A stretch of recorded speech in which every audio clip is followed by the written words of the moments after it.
అని ఆజ్ఞాపించాడు. ఆ విధంగా శాపగ్రస్తులైన మునికుమారులు అశ్విని, భరణి, ఫణి, గణపతి, నంది, భృంగి, భైరవుడు అనే పేర్లతో పరమానందయ్య గారి శిష్యులుగా మారారు.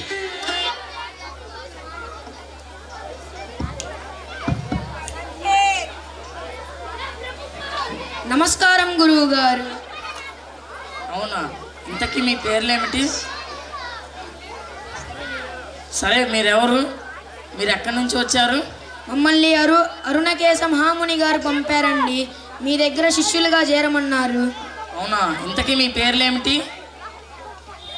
నా పేరు నంది గురువు గారు. నా పేరు ఫన్నీ గురువు గారు.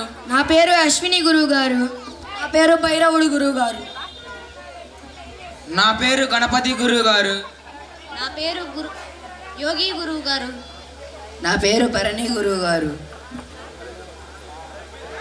దయచేసి మమ్మల్ని మీ శిష్యులుగా అంగీకరించండి గురువు గారు. సరే సరే సరే, మీరు లెగవండి. నేను మిమ్మల్ని నా శిష్యులుగా అంగీకరిస్తాను, కానీ దానికి ఒక షరతు ఉంది.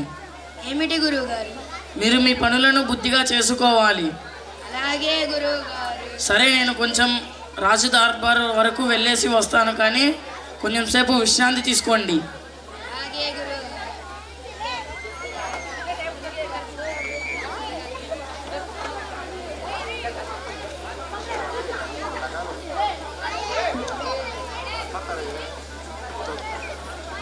అరే అశ్విని, చెప్పురా. మన గురువు గారు చాలా మంచివారు కదరా. అవునురా. మన గురువు గారు మనల్ని శిష్యులుగా అంగీకరించారా. అవునురా. అయితే మనం గురువు గారి శిష్యులు అన్నమాటే కదరా. అన్నమాట అంటావేట్రా? ఉన్నమాటేగా. మన గురువు గారిని కాళ్ళు కింద పెట్టనీయకుండా చూసుకుందాం రా. అలాగే రా. అరే గురువు గారు వస్తున్నారు రా.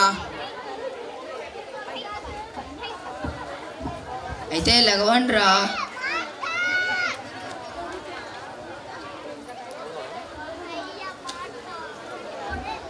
గురువు గారండి, ఈ రోజు నుంచి మిమ్మల్ని కాళ్ళు కింద పెట్టకుండా చూసుకుంటామండి.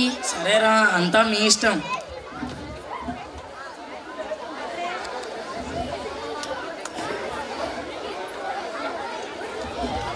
ఒరే బడవల్లారా, ఏం చేస్తున్నారా?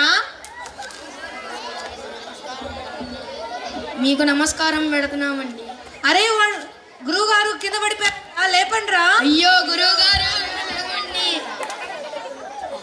మమ్మల్ని క్షమించండి గురువు గారు. ఏంటి క్షమించేది? గురుగారిని అలానే కింద పడేసేది? ఊరుకోలేవే, పాపం అమాయకులు తెలియక చేసుంటారు. పాపం పిల్లలు ఎంత దూరం నుంచి వచ్చి ఉంటారో, వాళ్ళకి వడ్డించి భోజనం. సరేనండి.